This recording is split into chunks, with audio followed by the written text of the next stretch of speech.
Beach FM, locals talking to locals. And we welcome back into the studio for the first time this year our aviation man from Kapiti Aviation Museum, Kapiti Road, John Kennedy. Good morning, John. Good morning, Nigel. Did you fly in? No, a bit low the cloud. I flew down the old State Highway 1. Yes. Less traffic on that now. Yeah, that's dead You right. possibly could fly, I suppose, really. I suppose you could. You could land here. The helicopter pad's out the back. I didn't know that. Yeah, that's dead right, yes. Is this to take errant radio announcers off the job in a hurry? Yeah, that's dead right. Now, listen, I was telling the listeners about this mosquito. You've brought in a lovely book that you bought, $95 worth. And it's got a lovely photo of this mosquito rebuilt or brand new up in Auckland. Well, a bit of both, actually. Yeah. Yes, reconstructed, I suppose. Well, I better let you tell the story. Okay. Right. Well, this book I recently purchased. It's entitled Classic Planes by Ivor Wilkinson. He's a South African photojournalist, now resident in New Zealand.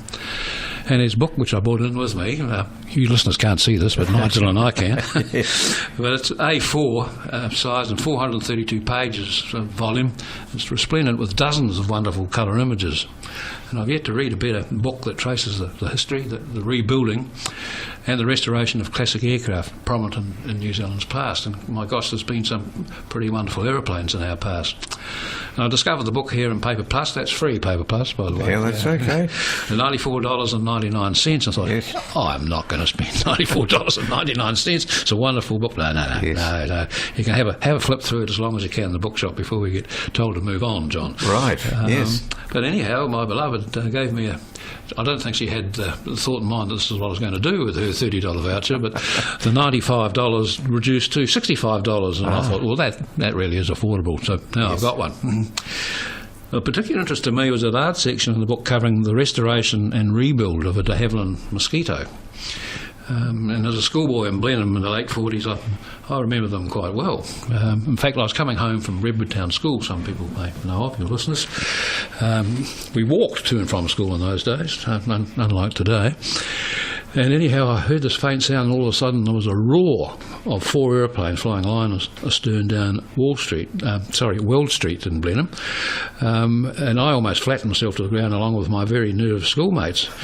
The line astern was 4 mosquitoes at very low level. In fact, I would say they're very naughty boys flying so low, because it appeared to me, as probably a 7-year-old schoolboy, that they're almost going to land in Weld Street. But that was really my first introduction to the de Havilland mosquito, 4 of them at once. In the 50s, they became a little bit surplus to requirements, and the RNZAF had a heck of a lot of them. In fact, they had about 80 to be precise. Wow. And you could actually buy them if you wanted to, because they were surplus to requirements. Yes. And as I remember, if you had £150 in your pocket, you could probably buy a mosquito, minus the guns and armament and that type of thing, of course. It makes me think now, if you had a mosquito, £150 would probably translate to about $1.5 million to $2 million, because they're a very valuable aeroplane, because not too many of them. I remember talking to retired Group Captain Mac Morgan, who died only recently here in Waikanae. Incidentally, he used to be CO of Wigram in years gone by. I said to him, why, after the war had finished, did the RNZAF want to buy about 80 mosquitoes? There's no wars to fight. And he said, John, in a very laconic sort of response to me, he said, I imagine, John, it was because they were pretty cheap. $150. Described as the wooden wonder, their fuselages and wings succumbed to decay, and wartime glues being no match to exposure in the elements. And that was actually their problem. During a war, you can produce things as fast as possible to get them up to the front and fighting, was what it was all about.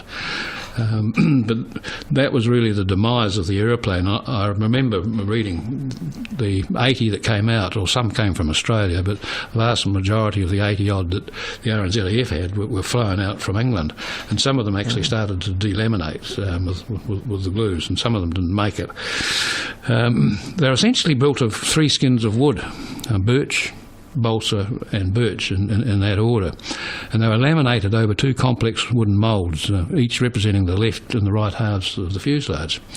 The 2 halves are joined along the top and the bottom to create a very light, ultra strong 11mm thick eggshell structure. That sounds quite curious, but the fuselage was mounted on a top of composite wooden wings built as a single piece, and there was a covering of cotton weave fabric stretched taut over the whole entire outer surfaces of fuselage and wing, and then painted with silver dope before camouflage paint was applied to them. There were no rivets, of course, to disturb the airflow, and the smooth surface skin was extremely streamlined. Power came from 2 Rolls-Royce Merlins, each wing-mounted. Its wooden construction had distinct advantages. With the war on, metal was in pretty short supply along with metal workers. Wood was plentiful, and Britain had plenty of carpenters, cabinet makers, woodworkers, cycle manufacturers and small boat builders, whose skills were pretty quickly mobilised in the production of mosquitoes. More than 400 subcontracting firms were engaged, spread throughout England, safeguarding production from enemy bombs. It was so spread out. Yes, yeah.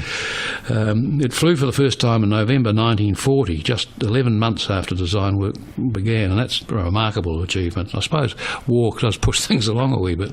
There's one other aeroplane I can think of that was like that, and that was the North American Mustang. Right. And that was actually that was at the British request that thing, in pretty short order, had the much same time frame before, from the drawing board to actually flying. So the Mosquito was much the same. The Mosquito went on to become one of the most versatile and accomplished aircraft of World War II, with nearly 8,000 being built largely in England and later in Canada and Australia, would you believe. It performed over 40 different roles, the main ones being a bomber, fighter bomber, night fighter and photo reconnaissance. And one really interesting role was the ball bearing run to Sweden. They had an unarmed one that shot off from England to Sweden to come back loaded up with ball bearings. Believe it or not, that's yes. And another version of it was a civil version, which BOAC used to operate, and they had high-powered VIPs that were zipping around and a very fast machine that was pretty hard to catch because it flew high and very fast. What sort of speed did it fly at, do you know? Well, most of them had a maximum speed in excess of about 400 miles per hour, depend on the version and, of course, the altitude that you were flying at. Yes. But they were pretty quick. So the book Classic Planes that started this conversation off with you this morning actually details the reconstruction and rebuild of a de Havilland Mosquito, and aviation experts had hitherto deemed impossible. I mean, they're all over the show, and there are quite a few in the museum, but they're not flying. They're just static exhibitions. And in fact, I think it was Hawker Aviation in Britain, I could be corrected on this, but they actually approached them to see if they couldn't get the specifications for the moulds that built the fuselage, and they declined on the basis that they had one of their own. Yes. And it did a pretty extensive manoeuvre at low altitude at an air show, and it disintegrated. And I get the impression that Hawker Siddeley were not keen to have something flying in the air again that was likely to do something like that, and there was loss of life as far as the crew were concerned. Yes, yes. So what made it all the more amazing is that they recreated the moulds. The moulds are actually wooden, one of the ones that were used here. But when they made them in Canada, North Americans, they would say, but the moulds that they used in Canada were concrete. Wow. But yes. it took a heck of a lot of getting that right. And Yes. This book that I'm continuing referring to is even more remarkable when Glyn Powell, who started the ball rolling, and he'd be in his 80s now, was an electrician from South Auckland with no experience in aircraft manufacturing, and he embarked on an extraordinary mission to rebuild a de Havilland Mosquito. And of course everyone said he was nuts. Yes.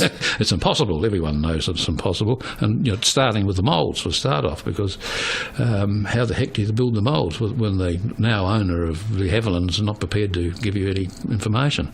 There's about 10,000 drawings and plans that are involved with the Mosquito, and he laboriously collected all these. Yes. An amazing fellow. But what he did was a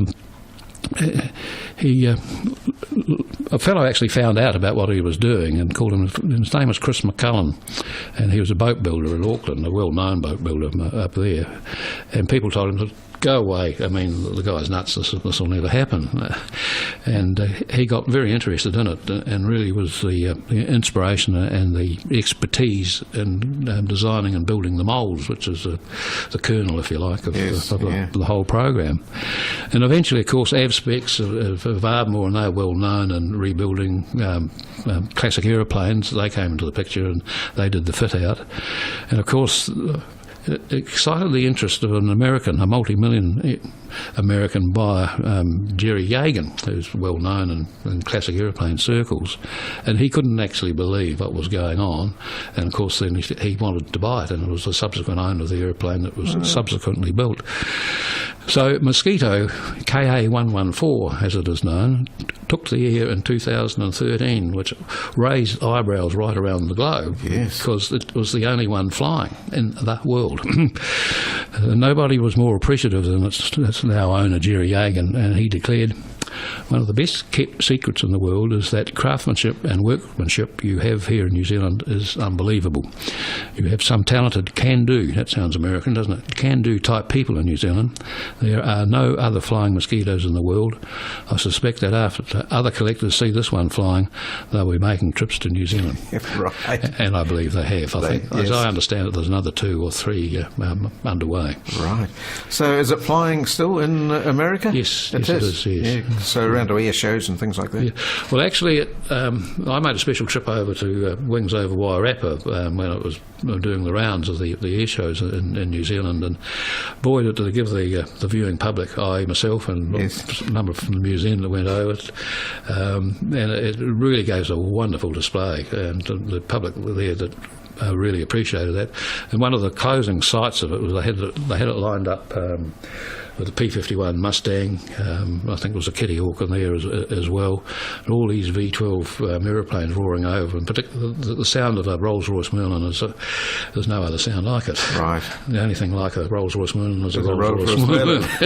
That's right. They're quite an exciting sound. They really are. And having seen the things as a kid way back in the 40s, I'm giving my age away. Yeah, well, you are. That's okay. Well, there's got to be some penalties.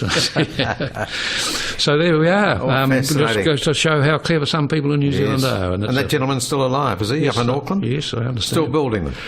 I'm not sure what his total involvement is now, but I imagine he'd be right there, but he'd be well into his 80s now. What was his name again? Glenn. Where we go with my notes again. That's okay.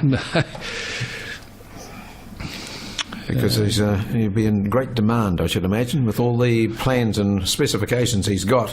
They'd be worth a fortune themselves, wouldn't they, for a start-off? But they'd be worth millions. Yeah. They really were. The plane would be worth millions, wouldn't it? Very much so. Glenn Powell is the name of the old fellow that got it started with. I find it just remarkable that he actually got started learning to fly himself, and obviously he got bitten with the aviation bug. Yeah. And obviously everyone, particularly that age or our age, as Nigel, know about the Havilland Mosquitoes. They were a pretty famous aeroplane. As far as British wartime aircraft are concerned, after the famous Spitfire, they would be next. Well, John, you go home and read up another couple of chapters, and we'll see you in a month's time with another very interesting, what a lovely book that is too. Magic. Well, your listeners ought to go into their nearest bookshop and have a look at it, because they'll get bitten like me. Right. And they'll probably get bitten by their wife or partners for spending so much money on it. You might be taking it down to the Kapiti Aviation Museum, will you? When you're down there, just on display. Well, I haven't actually decided my will at this stage, but maybe if they're nice enough at the museum, they could inherit it. Right. And it's still open, the museum, from 10 to 4 on a Sunday. That's us. Yes. Yeah, good. Anybody wants to join the Aviation Museum, you meet on Tuesdays?